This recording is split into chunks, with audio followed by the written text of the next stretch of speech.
ఎన్నికల కంటే ముందు దాదాపుగా 9.5 సంవత్సరాలు ప్రతిపక్షంలో ప్రజల తరఫున ప్రజాప్రతినిధిగా ప్రజలలో మమేకమై ప్రజల యొక్క ఆలోచనలు ప్రజల యొక్క ఆకాంక్షల్ని దృష్టిలో పెట్టుకొని ఈరోజు ఈ మాటను నేను చెప్పదలుచుకున్నాను.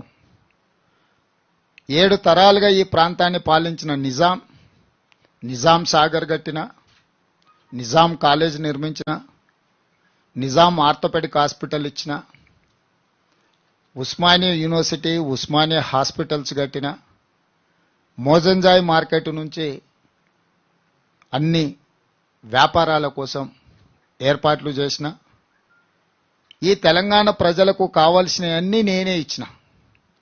సంక్షేమం కావచ్చు, అభివృద్ధి కావచ్చు, సాగునీటి ప్రాజెక్టులు కావచ్చు, ఏవైనా నేను చేసిన కాబట్టి వారసత్వంగా మీరు బానిసలుగా ఉండాలి.